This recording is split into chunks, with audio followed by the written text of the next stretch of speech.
வணக்கம். ஜெய்ஹிந்த்.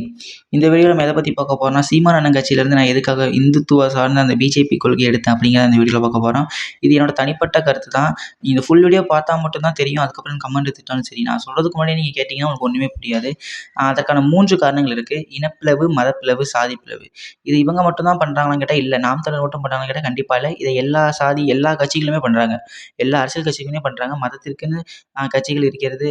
சாதிக்குன்னு கட்சி இருக்கு, இனத்திற்குன்னு கட்சி இருக்கு. அதுல எனக்கு எந்த மாற்று கருத்துமே கிடையாது. அப்புறம் எதுக்கு நான் சீமான் அவர்களிடமிருந்து வேறுபடுறேன் அப்படிங்கிறத இந்த வீடியோல பார்ப்போம். ஃபர்ஸ்ட் எனக்கு சீமான் அவர்களை எதற்காகலாம் பிடித்தது அப்படின்னு கேட்டீங்கன்னா, இன்னைக்குமே அவரோட தமிழ் தேசிய கோட்பாடுல எனக்கு மிகப்பெரிய ஒரு அளப்பரிய பிரியமும் மரியாதையும் உண்டு. அதை நான் ஏற்கிறேன். அதே மாதிரி அவரோட இந்துத்துவத்தை பார்த்தீங்கன்னா, அவர் ராவணனோட கொள்கை. அதாவது ராவணன் வந்து தமிழ் கடவுள். அவரை வந்து நம்ம மறைச்சிட்டாங்க. அவர் அரக்கரா காட்டிட்டாங்கன்னாங்க. அதுல உண்மையாலே அதையும் நான் ஏற்கிறேன். சரியா? இதுதான் எனக்கு சீமான் அவர்களுக்கு பிடித்த விஷயம். நான் அதெல்லாம் உண்மையிலேயே ஏற்கிறேன். இப்ப நம்ம எதற்காக அவரை வெறுக்கிறேன் அப்படிங்கிறத பார்ப்போம். ஃபர்ஸ்ட் மதப்பிளவு. அண்ணன் பார்த்தீங்கன்னா, முருகன் முப்பாட்டன். ரொம்ப சந்தோஷம்.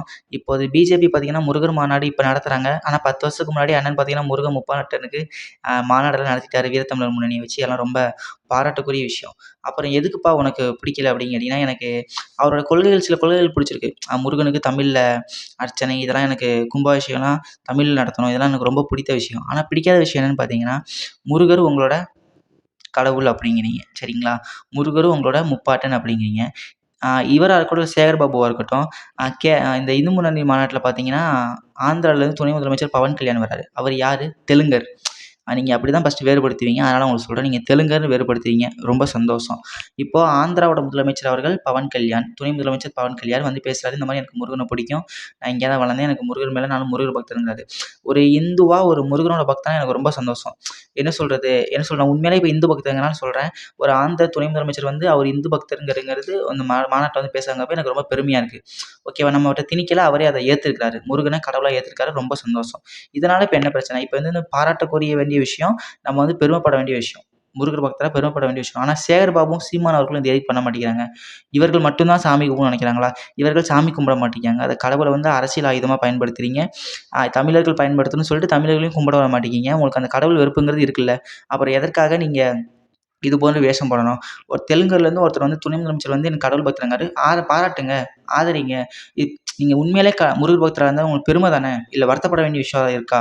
நீங்க போய் திணிச்சீங்களா? இல்ல அவர் தெலுங்குல ஏதாவது பண்ணணும்னு சொன்னாரா? இல்லல்ல. இது 1. சரிங்களா? அதே மாரி இந்த இனவெறி அப்படின்னு ஒண்ணு இருக்குல்ல. இனவெறி. இது நான் சீமான் அவர்கள பத்தி அதிகமா பேசணும்னு நெனச்சேன். சீமான் அவர்கள் எனக்கு புடிச்ச விஷயமும் இந்த இனம் தான். ஏன்னா, அவர் சொல்றாருல உண்மதான். தமிழ்நாட்டுல தமிழர்களுக்கே ரிசர்வேஷன் கிடைக்க மாட்டேங்குது. பல பல பிற மொழியாளர்கள் வந்து ஹையஸ்ட் பொசிஷன்ல பார்த்தீங்கன்னா, அவங்க தான் இருக்கிறாய்ங்க. அவனுக்கு தமிழே தெரிய மாட்டேங்குது. தமிழே பேச மாட்டேங்கிறாய்ங்க. அவைங்க கிட்ட வந்துட்டு நம்ம போராட வேண்டியதா இருக்கு. எல்லாம் உண்மதான். ஆனா புடிக்காத விஷயம் என்னன்னு சொல்றேன். மதுரை மீனாட்சி அம்மன் கோயில் அந்த பவன் கல்யாண் சொன்ன மாரி 1600கள் பார்த்தீங்கன்னா, மிகப்பெரிய அளவுல சேதாரமுற்றுச்சு. சரி. 1800கள் 1900 பார்த்தா மிகப்பெரிய அளவுல சேதமுற்றுச்சு. 60 ஆண்டுகள் அந்த கோவில்ல விளக்கே ஏற்றப்படல. இது நான் சொல்லல. பவன் கல்யாண் அவர்கள் சொன்னாரு. அப்போது வந்து அந்த கோவில மறுசீரமைச்சதா இருக்கட்டும், மதுரையவே மறுசீரமைச்சா கூட இதுல முக்கியமான யாருக்கு கூச்சுக்குன்னு பார்த்தீங்கன்னா, விஜயநகர பேரரசு. விஜயநகர பேரரச பொறுத்தமட்டில அது தெலுங்குல இருந்து வந்தது. அவர் தெலுங்கர்கள் என்று சீமான் அவர்கள் அடையாளப்படுத்தினார். அவர்கள் தெலுங்கர்கள் தான். அதான் உண்மை. மாற்று கருத்து இல்லை எனக்கு. ஆனா அரசியல படிங்க, வரலாற படிங்கன்னு சொல்றாரே சீமான் அவர்கள், இதையும் அவர்கள் ஏற்றுக்கணும்ல. மதுரை மீனாட்சி அம்மன் கோயிலுக்கு வந்து திரும்பவும் அவர்கள் செப்பனி கொடுத்தது மதுரையில பல கட்டுமான பணிகளை மேற்கொண்டது திருமலை நாயக்கர் அவர்கள். இதை அவர்கள் ஏற்கிறாரா இல்லையா? ஆனால் அவர்கள் ஏற்க மாட்டார்கள். ஏன்னா அவர் தெலுங்கர். இது வந்து வேற்று மொழியாளர்கள். ஓகேவா? முருகர் பக்தர்கள் முருகர் மாநாடு தமிழ் முப்பாட்டன் இதெல்லாம் ஏற்பாங்க. தமிழோட இனக்கருவில ஏற்பாங்க. ஆனா வெளியே இருந்து ஒருத்தர் வந்து ஏற்றிருக்காரு. தமிழோட மீனாட்சி அம்மன் கோயில செப்பனிட்டு இருக்காரு. இத அவர்கள் ஏற்கிறாரா இல்லையா? இது உன்னோட முதல் கேள்வி. 2வது இந்த வீரபாண்டிய கட்டபொம்மன் ஒருத்தர் இருக்காரு. அவர் பார்த்தீங்கன்னா வரலாற்று ஆய்வகங்களே இருக்கு. அவர் வந்து எப்பவுமே முருக பக்தர் அப்படின்னு. முருகருக்கு திருச்செந்தூர்ல எப்போ அந்த 11 நாளைக்கு பூஜை நடக்கும். அதுக்கப்புறம் இவரு பூஜை செஞ்சுட்டு தான் சாப்பிடுவாரு. அப்படிங்கிறது வரலாறு. பாஞ்சாலங்குறிச்சியிலிருந்து திருச்செந்தூருக்கு குகைகள் கூட இருக்கு. அப்படிங்கிறது வரலாறு. இத ஏற்கிறாரா? மறுக்கிறாரா? இதோட 2 கேள்வி. சரியா? இதுலயே அவரோட இனவெறி தெரிஞ்சது. இதே இனவெறியிலிருந்து அவரோட சாதி வெறியாவும் மாறுது. சரிங்களா? சாதி வெறியா எப்படி மாறுதுன்னு சொல்றேன்னா, அவர் பார்த்தீங்கன்னா, இந்த குரு பூஜை நான் வந்து இதுல வந்து சீமான் அவர்கள் மட்டுமே நான் குறிப்பிட்டு சொல்ல விரும்பல. எல்லா கட்சிக்காரர்களையும் சொல்றேனே. இந்த குரு பூஜை நடக்குது. இல்லன்னா இந்த என்ன சொல்றது? மணிமகுடம் அந்த மாரி சில விழாக்கள் நடக்குது. அதாவது சில ஜாதிகளுக்கு கட்சிகள் நடக்குது. அதாவது முத்துராமலிங்க தேரர்கள் குரு பூஜையா இருக்கட்டும், சுந்தரலிங்கனார் அவர்கள் குரு பூஜையா இருக்கட்டும், ஐயா அழகுமுத்துக்கோன் அவர்கள் குரு பூஜையா இருக்கட்டும், இல்லன்னா முத்தரையர் அவர்களோட பிறந்தநாளா இருக்கட்டும். இந்த மாரி ஒவ்வொரு சாதிகளுக்குமே சில குறிப்பிட்ட சாதி தலைவர்கள வச்சு அவர்களுக்குன்னு ஒரு விழா கொண்டாடப்படுகிறதுல. அந்த விழாக்களுக்கு எல்லாமே தமிழ் தமிழ் அரசர்கள் சொல்லிட்டு போறீங்களே, உங்க மனசாட்சிய தொட்டு சொல்லுங்க சீமான். இது வந்து சீமானுக்கு அவர்கள் மட்டும் இல்லை, எல்லா அரசியல் கட்சிகளும் பண்றாங்க. அவர்கள் வந்து துரை வைகோ அவர்கள் பார்த்தீங்கன்னா, இந்த வீரபாண்டிய கட்டபொம்மன் அவர்கள் நினைவு கோட்டைக்கு போறாரு. ராமசீனிவாசன் அவர்கள் பார்த்தீங்கன்னா, திருமலை நாயக்கர் அவர்களுக்கு போறாங்க. நான் எல்லாத்துக்குமே பொதுவா கேட்கிறேன். நீங்க அவர்கள் வந்து ஒரு அரசு ஒரு என்ன சொல்றது? ஒரு அரசியல்வாதிங்கிற முறையில போறீங்க. அவர்கள் உண்மையாலேயே அவர் வந்து சுதந்திர போராட்ட வீரர்கள். நம்ம நாட்டுக்கு பழங்காலத்துல பல விஷயங்கள் பண்ணியிருக்காங்க அப்படிங்கிறதுக்காக போறீங்களா? இல்ல இப்ப போய் நம்ம மாலை போட்டா அந்த சமூக வாக்கு கிடைக்கணும்னுக்காக போறீங்களா? அவங்க மனசாட்சி தொட்டு அவர் பதில் சொல்லட்டும். நீங்களே யோசிச்சு பாருங்க. ஒருத்தர் கூட இப்ப தமிழ்நாடு அரசு கூட சில என்ன சொல்றது? சில நினைவு மண்டபம் கட்டுறாங்க. இல்லன்னா குரு பூஜை ஆக்குறாங்க. அரசு விழா எடுக்குறாங்கன்னா, எல்லாமே ஓட்டுக்காக மட்டும் தான். இத சீமான் அவர்கள் மட்டும் சொல்லல. எல்லா கட்சிக்காரங்களையும் சொல்றாங்க. இந்த சாதி தலைவர்கள், சுதந்திர போராட்ட வீரர்கள் இருக்காங்களா, அவங்க போய் மாலை போடுறது, மரியாதை போடுறது, இது எல்லாமே என்ன பண்றாங்கன்னா, ஓட்டுக்காக மட்டும் தான் பண்றாங்க. உண்மையாலே சுதந்திர போராட்ட வீரர்கள், தியாகிகள் அப்படின்னு சொல்லிட்டு அவங்களுக்காக ஏதாவது மாலை மரியாதை பண்றாங்களான்னு கேட்டா ஒண்ணுமே கிடையாது. எல்லாமே இங்க ஓட்டு அரசியல், வாக்கு அரசியலுக்காக மட்டும் தான். சரிங்களா? ஓட்டு அரசியல், வாக்கு அரசியலுக்காக மட்டும் தான். இந்த மதத்த பத்தி பேசிட்டேன், இனத்த பத்தி பேசிட்டேன், சாதிய பத்தி பேசிட்டேன்.